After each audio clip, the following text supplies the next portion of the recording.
Ani Boujou, welcome to Sustainability Leaders. I'm Dan Adams, the head of the Office of Reconciliation here at BMO. Today's episode is part of a series on reconciliation. Throughout the series, we invite Indigenous leaders and partners to share perspectives on what reconciliation can look like, and to explore how their insights and experiences can guide our collective journeys forward. This podcast series is aligned with our work to listen, learn, and act in ways to honor Indigenous voices, cultures, and rights.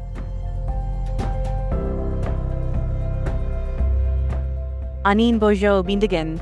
Hi and welcome, everyone. Thank you for joining the very first episode of the Reconciliation series on the Sustainability Leaders podcast. Kayla Jacobs, Indigenous Cause. Oshkigamong Donjaba. My name is Kayla Jacobs. I'm a director with the Office of Reconciliation at BMO. I'm excited to be your host. I'm recording today from Curve Lake First Nation on the traditional territory covered by Treaty 20 and the Williams Treaties, where I'm a member and I'm lucky enough to both live and work. I'm thrilled to have our guest with us today, Nadir André, partner at JFK Law and a member of the BMO Indigenous Advisory Council, and currently its co-chair. Nadir is recording from Ganawage, one of the communities that comprise the Mohawk Nation. Chimigwech, thank you very much for being here with us today. Kayla, nice to be here today. Wonderful. To help our audience get to know you a bit better, I would love for you to share a bit of background on yourself. What drew you to the area of law you practice, and how did your involvement start with BMO's Indigenous Advisory Council? Okay, so I come from a Innu community in northern Quebec. My community is called Matimeko-Schlack-John, and it's right on the border of Quebec and expanding in Newfoundland, Labrador, where actually my family's land is located on the Labrador side, but still the community is within the boundaries of what is called Quebec. And I went to law school back in the early 90s at the University of Ottawa. I completed law and became a lawyer in 98.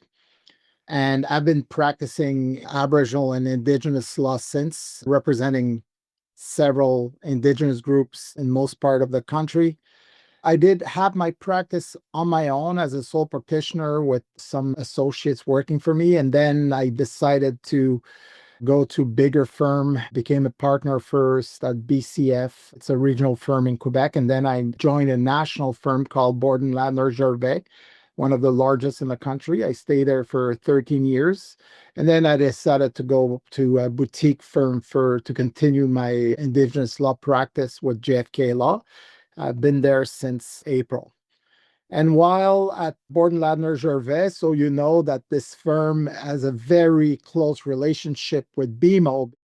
So I had the opportunity to collaborate with BMO initially on financing with Indigenous businesses organizations. So I did some of that work, and that led me to meet the Indigenous financing group at BMO with closer and closer relationship over time. At one point, they had requested if I had an interest in being part of the Indigenous Advisory Council, and I agreed, and I've been there since. Incredible. That's a powerful journey and really sets the stage for some of the broader work you've been involved in. So building on that, from your perspective as an Indigenous legal expert, how do you see corporate Canada playing an important role in advancing reconciliation and supporting Indigenous rights? Well, that's a very important question, because it depends where you're at in the land. It depends in what area of industry. So there's a whole bunch of factors to consider. But the way I like to explain the relationship is a bit of an analogy where, Canada was built with the idea that a train would go from the east and reach the west. This is how the relationship built up with Indigenous people. Treaties were signed, as the track was being built towards the Rockies, and some relationship was fine. Others got, a bit complicated, and that's the history of the country. But I like to think that, while building this train, the thought of government and industry was that we put Indigenous people on the side of the track and we build reserves and we can find them. So that has been how the country developed. And you see those two funding nations, the Anglophones and the Francophones, and again, Indigenous people not being present. And so I see the evolution of things as a way to stop that train at some train stations and open the doors and ask Indigenous people if they want to embark into this development. And that's how I see this economic reconciliation, is to acknowledge that bad decisions have been made in the past, and we're trying to find some remedy to correct the situation. And it took a long time to realize how important Indigenous people were in this country. Their knowledge, the culture, the richness of the language and the way of life, and all that all of a sudden became something that was more relevant today than it has been before. And I think Indigenous people, a lot of them are still very cautious about this offer, like what's in that train? Am I being trapped in there?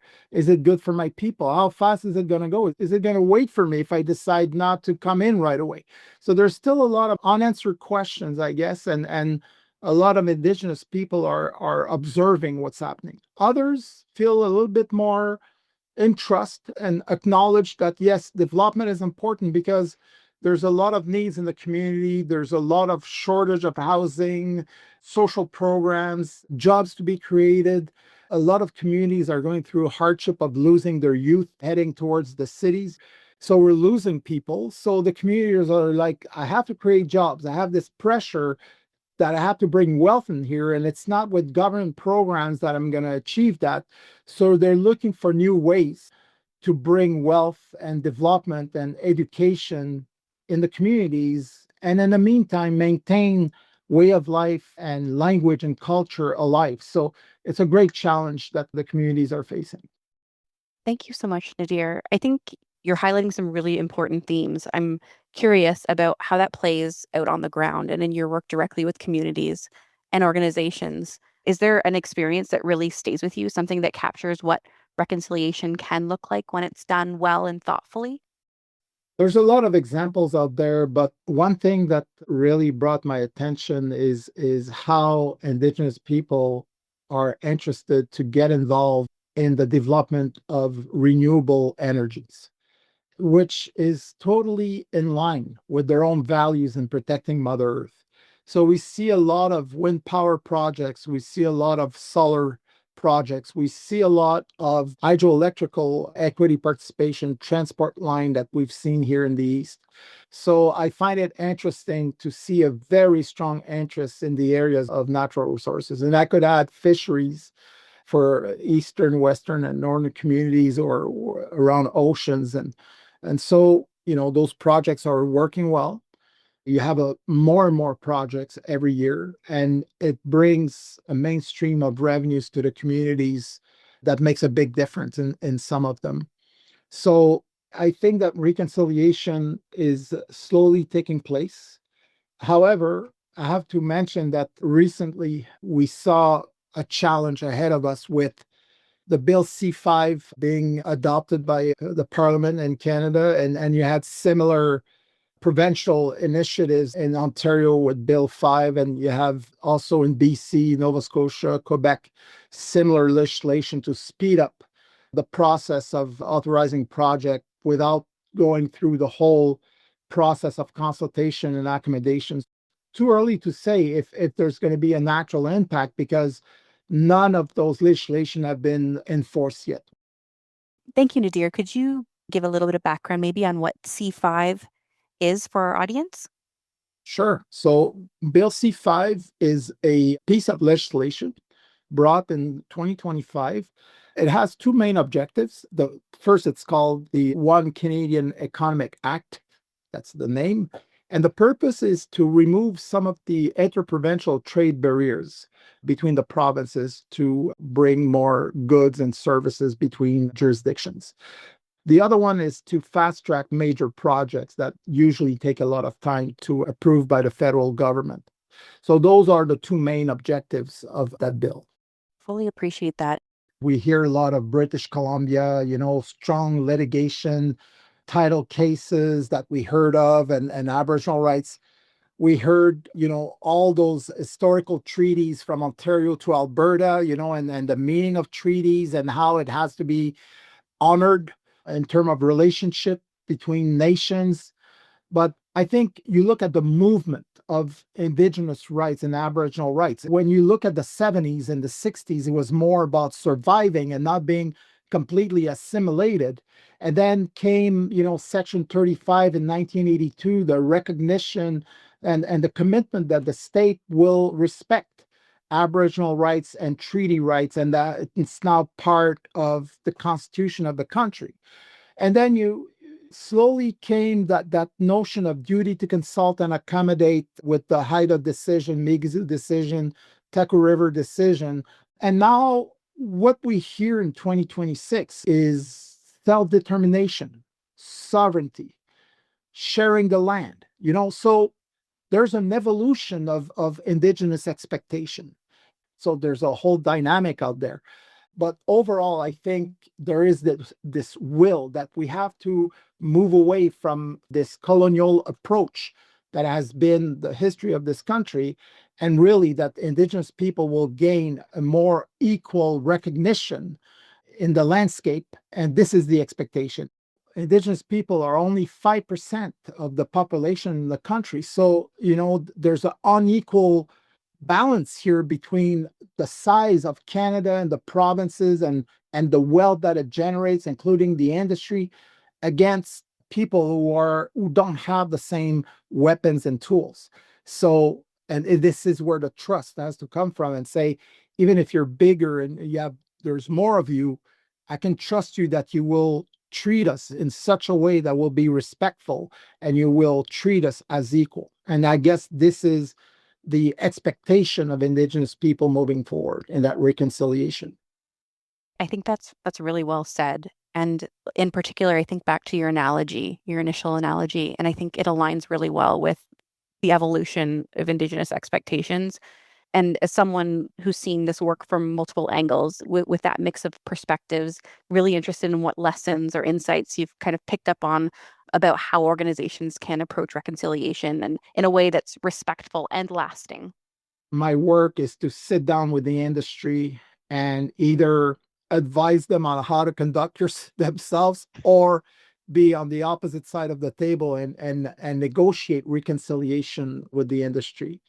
And the industry is looking at things not only in the perspective of looking at Indigenous rights per se, but in a more global way, to be more of responsible citizens. And you have this concept of ESG, for instance, like dealing with respecting climate changes, environment, and seeking social acceptability from the population in general, including Indigenous people.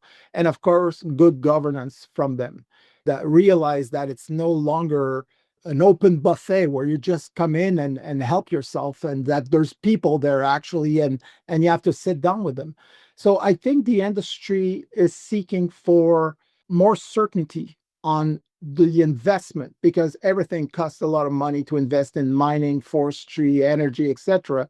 So the investor comes in, the proponent comes in and wants to have a clean shot where Indigenous people is now a component of that conversation.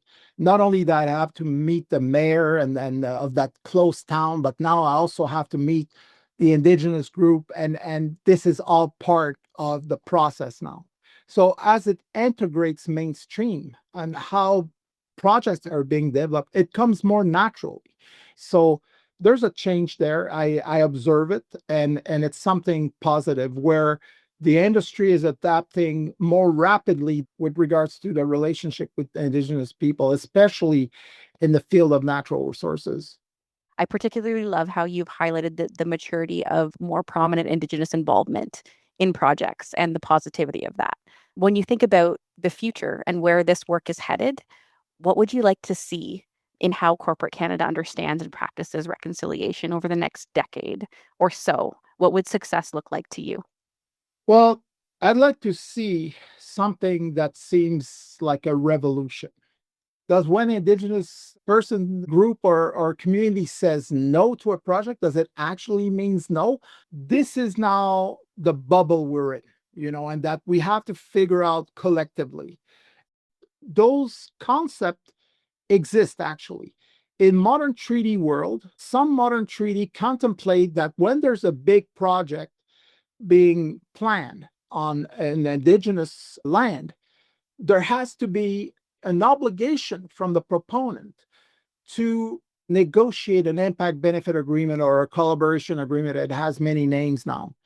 What it gives is leverage to the indigenous group to make the best possible deal, knowing that the crown is behind them, and that change of dynamic could change the landscape. I'm a lawyer. The court is my friend, and it's my park where I like to play, but it's beyond that. It has to be beyond that because it's international law, because it concerns the people, right? So we're hoping that we can use this UN declaration in a constructive way to rebuild the relationship and advance reconciliation. I think we need to just realize that Indigenous people are only asking for their fair share of the equation and the part of the land that they need to protect. Because, at the end of the day, Indigenous people, they are unique where they're at on their land. There's not a general headquarter out there in Europe or Africa that if something goes wrong, we go back there and get the language back and the way of life. No, it's here. Headquarter is here, and there's no other place. So every time you lose a nation with their language and their culture or their way of life, it's lost forever. And this is what you have to protect at the end of the day. Yes, economic development. Yes, UNDRIP. Yes, all this. But the duty of Indigenous people is to think generations ahead that their grandchildren will still speak the language, will still be able to hunt and fish on the land and live there and drink that water. That's our duty as parents and grandparents. And we're just using tools to reach that mission that we have. And everybody should think the same way, because it's not just for Indigenous people to think of the land and the children. It should be everyone. You mentioned UNDRIP. Would you be able to let our audience know what that stands for? Sure. So UNDRIP stands for United Nations Declaration of Indigenous Rights. And it was enacted in 1997, adopted by almost all the countries. Canada adopted UNDRIP back in 2010 and fully adopted it in 2015. And it was actually enacted through a federal legislation in 2021. Thank you. This has been such a rich conversation. Nadir, before we wrap up, is there anything else that you'd like to add to the conversation? Well, my involvement with BMO, and I'd like to get back to that in closing, is that I believe that a financial institution can play a greater role in all this. And I'm not just talking about ATMs and branches and checks and the stuff that we're used to when we think of banks, but the greater role that they've been playing in supporting Indigenous communities. And I think that it's a model. And nothing is perfect in this world. A bank is there to make money. They have shareholders. The business plan is there. But I think that BMO, through that reconciliation office, through that advisory council, through the loans that is out there for Indigenous people, is just showing that without great pain, you can make changes for the better. This is us now. We're moving forward, and you're part of that train. Again, that analogy is still relevant even for a bank. And this is where I'm involved with BMO. I just see an entity that does walk the talk, and that's enough for me at this time, and that's why I'm supporting this initiative. Wonderful. Chi-miigwech, thank you so much. And thank you for joining us today, Nadir. We deeply appreciate your insights, and we look forward to continuing to follow and support your important work.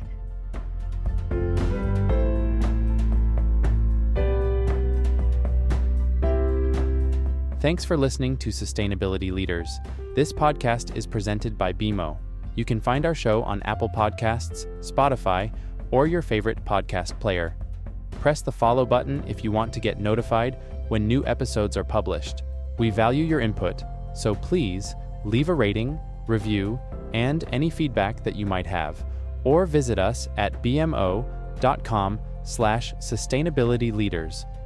Our show and resources are produced with support from BMO's marketing team and Puddle Creative.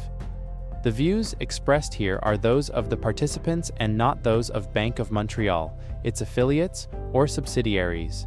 For full BMO disclosures, please visit bmocm.com/podcast/disclaimer.